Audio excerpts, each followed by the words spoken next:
damn it. Okay, never mind. Do that again. You do it again.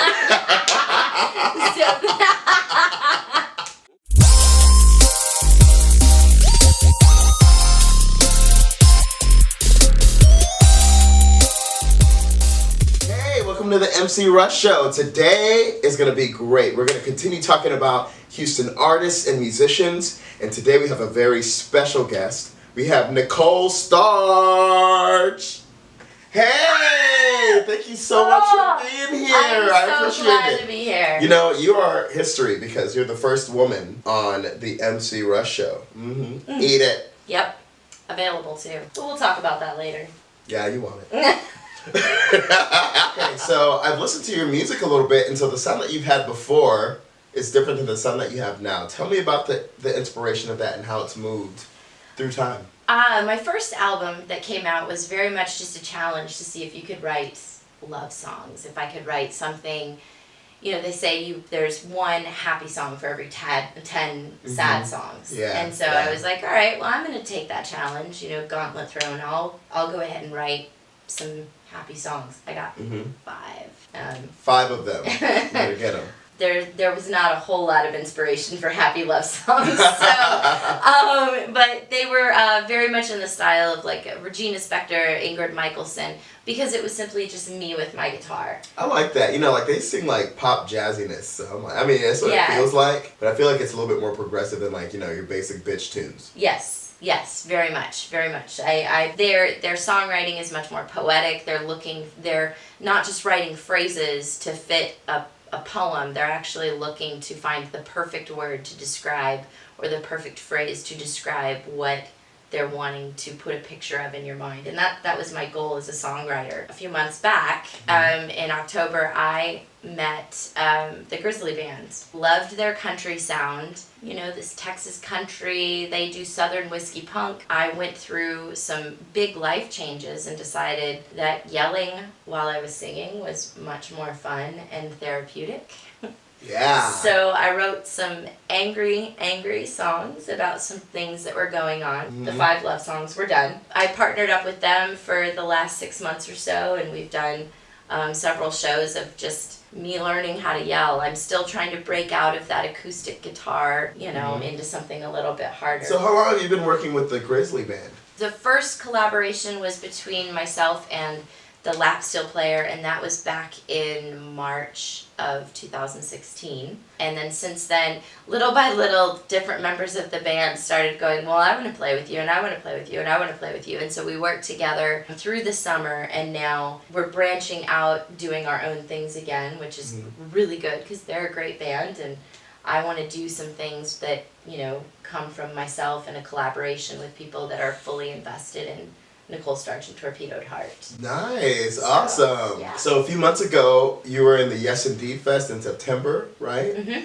I saw you advertise that on Facebook. It was hot. It looked like it was awesome. And I saw a lot of different artists there, like people who like, dang, we're out there in the game for a while. How was that? Oh, that was, for me, that was kind of a dream come true. And while it's a local festival and there's a lot of folks that probably kind of go, you know, Yes Indeed is just local bands.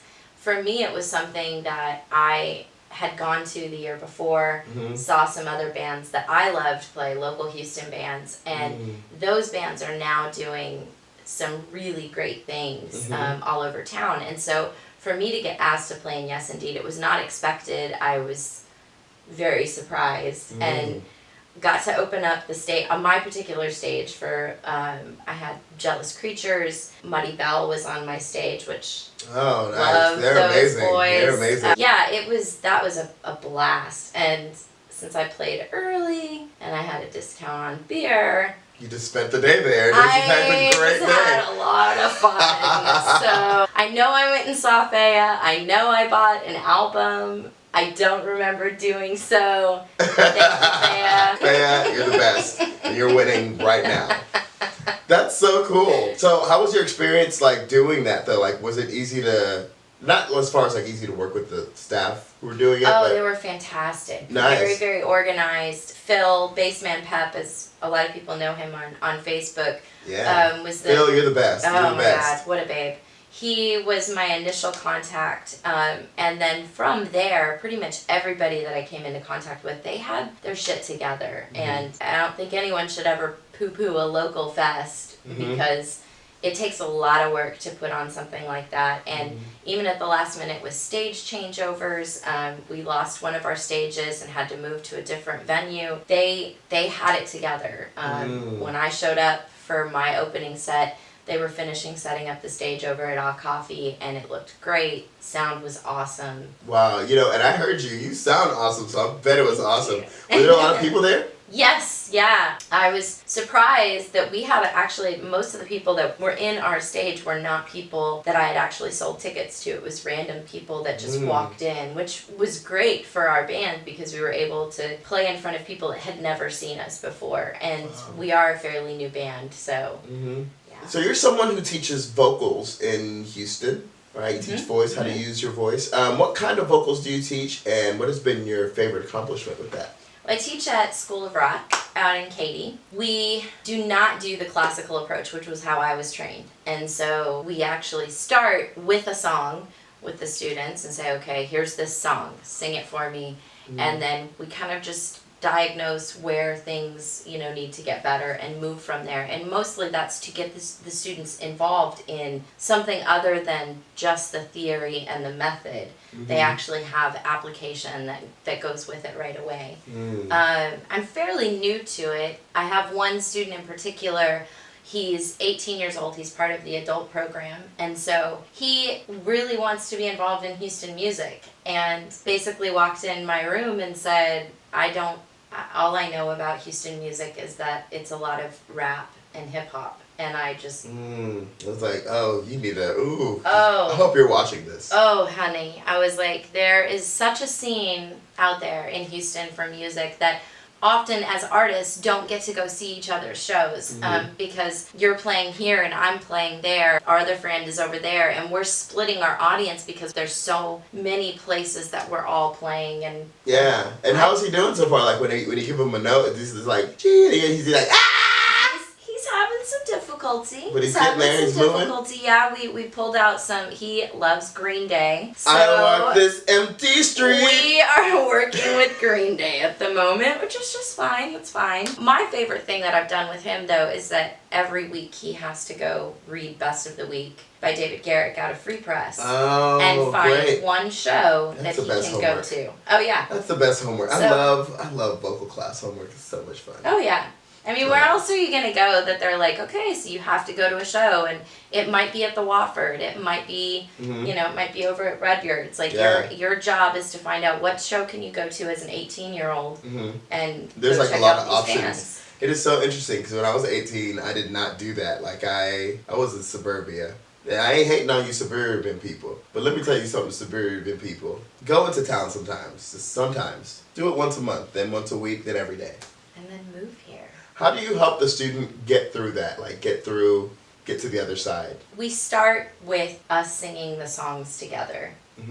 And then I start backing off and singing quieter. And that's often in our first lesson. We do that. Very quickly they often want to sing the karaoke version of the song for me because they want me to hear them. But then what I found is it's not so much the nerves at the beginning of not wanting to sing for me at the beginning. It's somewhere about halfway through the song they lose it and they get super nervous and they can't maintain composure. One of the ways that I work with them on that is I make them put on sunglasses, or that's so much fun. Dim the lights so that it feels like they're on stage. Like I don't turn them all the way off because that would be creepy. But I'll dim the lights and make it feel like they're on stage per se, so that there's that fourth wall is put up. For That's them. cool. Rock, you have a Rock 101 class. Yeah. I don't think anybody does that. Tell me about Rock 101. What's that? It's so much fun. Okay, so these kids, 8 to 10 years old in Rock 101, they are all taking individual private lessons for either bass, keys, guitar, drums, or vocals. I teach some of the vocal students. Then what they do is once a week, these kids all come together in a room and they sit at their instrument that they're taking lessons on. And if we have 3 drummers, 1 drummer sits at the drums and 2 sit on the floor for their chants. We make a list of all the songs that they're learning in their individual lessons, and then we just play through them. There is nothing more satisfying than seeing a bunch of 8 to 10-year-olds get crunk on TNT or Black Sabbath or, whatever we're playing. They, we're kind of, as teachers, we're a little tired of the songs, but man, if they want to play Beverly Hills and 3 drummers want to play Beverly Hills, we will play Beverly Hills 3 times to let each one have his turn, going after man, that must be so much fun. Yeah. Man, crazy, but fun. My typical job with the kids, I'm not instrument savvy on all the instruments in the room, and so one of the things I do is I like to work with them on their performance skills. So we'll start with something simple like, you can't hold a mic like this, you gotta hold it this way. But then we go into now let's put some stank on it. So if there's a girl or a guy playing keys and they're just playing the chords, I try to teach them, get your hair messed up, get in there, put some stank on it. Put some stage look excited to be playing and, That's awesome, man. That must be so much fun. Yes. And so do you only have that just for the kids, or do you have like an adult version of that? Or we do. We have, there's the Rock 102 is also the beginning course for students. I believe that's 11 to 17-year-olds go into that one. Fun. And then we have an adult rock band as well. Once the students have gone through both Rock 101 or Rock 102 and they're approved to move up, then they move into the performance group, which the performance group, they are actually looking to do much more difficult songs. They don't put on a showcase because the concert itself is part of their class. And so like this last summer, the students did Muse and Radiohead. And again, seeing a bunch of 11 to 17-year-olds or 8 to 17-year-olds singing Muse and Radiohead and doing a really good job. Like, they know these songs. Yeah. So, yeah. Cool. So, like, that takes some extension and study. Yeah. That's awesome. So, Nicole, you play music and you perform and you teach and you're just so cool to everyone and you smile everywhere. Tell me about your life. Are you single? I am always on the prowl. Ooh, yes. So if you see Nicole in these streets, buy her a drink. I like whiskey, old fashions, rum. Long walks on the beach, drawing hearts on the sand. Yes. Sending bad men on long walks off of short piers. Oh, yeah. And writing songs about them. No, you won't. And you're from Houston? Like, were you raised here, or did you live anywhere else? My dad was Air Force, and so I lived everywhere. We moved probably every 4 to 5 years. Oh, snap. Yeah, I moved to Houston in 2007. But one of the reasons I tend to make friends really easily, particularly in our music scene, is just because of that. You just have to. You move and it's like, I don't want to be lonely, so I'm going to make friends. If I was all alone, I could make a tree talk to me, honestly. Oh, dang. Well, I need to be over there. Let me have these tree conversations with you. Like, sometimes I like to have conversations with certain trees. Yeah, what kind of trees? Green ones. I like bitch trees. I'm sorry, birch trees. What are your plans for Christmas? So I'm probably going to lay around in some sweatpants all day, eating Frito pie, drinking Miller Lite, and binge watching Pretty Little Liars. Oh. Yeah, I want to know who A is. I'm just kidding. I'm probably going to go see my family. I mean, isn't that what everybody does at Christmas? Like, if I don't see my family, I'll see my urban family, which is obviously the Emcee Creatures, Russ. Emcee Russ, all of my buddies here in Houston. Yeah. Awesome. Yeah. I feel like for Christmas, like during the day and stuff, I'll be with my family and stuff like that. I hang out with them, but then, I'm going to be done. I'm going to be done, and then I'm going to want to go out. Maybe go Arlo's and go get crunk. Yeah. Okay. Arlo's Ballroom, that place, we'll it's a gem. It's a gem. It's just a few days away. So, again, suddenly I have a table here because it's the Emcee Russ Show, and that's how I roll in these streets. I've decided to serve you a special brown liquid beverage known as rum. And it smells heavenly. Oh, it does? Oh my gosh, Little hair of the dog. This is clearing my sinuses. Cheers. Woohoo! Why do we do that? I don't know. I just followed suit. This thing? Like, I don't understand. Because you're knocking Send on your wood. responses to Leave them in the comments. Or hashtag Ask Emcee Russ. Why do we do this? Because we don't know. Why do we do that? Who made that up? Can somebody tell me? It's really I'm normally not a rum drinker, but this is this is good. Usually when I'm drinking rum, it's mixed with something else. I had a really rough night with a bottle of Malibu. I had a bottle of Malibu and it was mostly full, and I guess I was just sipping on it all night. I woke up the next morning sleeping on the couch at my best friend's house with the bottle, and it had about that much left in it. And I said, "Who drank all the Malibu?" And she said, "You did." And I've never been able to drink it again. So I remember they had this Malibu banana. Is that still out there? Ooh. They had this Malibu banana, and I used to love having Malibu banana with Coke. Yes. Okay. Yes. And that was like, that tasted like I was on an island somewhere. I just wanted to do this. You can have, if you have people. That was sexy. Shimmy, shimmy. Yeah. Coconut. Shimmy, shimmy, bob. Shimmy, shimmy. I don't know what that is. Shimmy, shimmy, Cocoa Puffs. I don't know. Now. Light it up and take a puff. Press it to me now. Shimmy, shimmy, shimmy, wow. Shimmy, wow, my car. Shimmy. Only on the Emcee Russ Show. Bacardi Black, folks. Bacardi Black. Thank you, Bacardi. You're the best. Once you go black. You start eating fried chicken. After I'd moved to Texas, I was like culture shock. Because everywhere else I've lived, there's never been like a... There's probably extra hood too. I ain't never seen no white girl. Yes! Yes! Yes! I ain't never seen no white girl order strawberry soda. Where they do that at? Andre, you see this little girl getting this Latavian. Oh, girl, LaQuasha. Shit. You see this girl getting this? You see this girl getting those strawberry soda, some chicken? Where's she from? And you know, black people don't say girl, they say girl. Where you from, girl? This is why I separate Emcee Russ and Black Fury. Because Black Fury is that guy. I love Black Fury. Now, we're both musicians here in Houston, and I just thought it'd be fun if we could sing each other's tracks. It'd be fun. Yeah. Heck Okay. yeah. I've never sung funk before. What is the track that you have chosen for me to sing today? I chose Delancey Street because it's the only song on my upcoming album that's not a shit-talking song about a boy. I don't mind talking shit about boys. Okay. Yeah. All right, so let's give it a try. All right. And she's going to help me with some parts, too, just in case I mess up.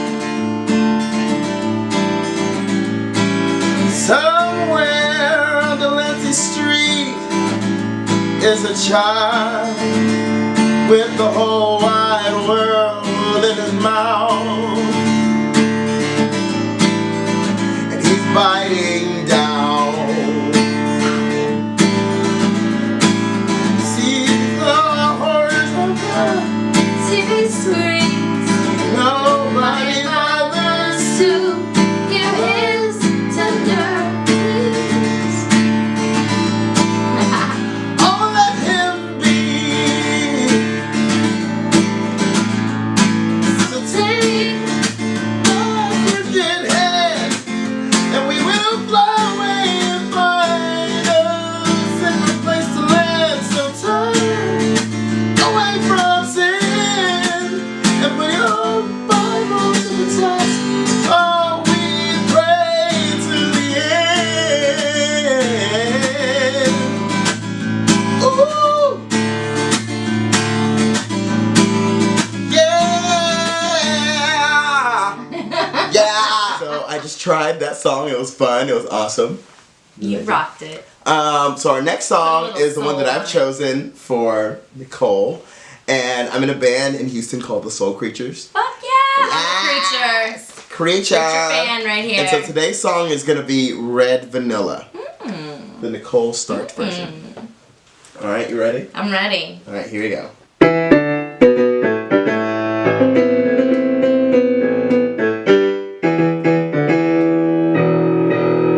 Special delivery, make it happen. I go boom.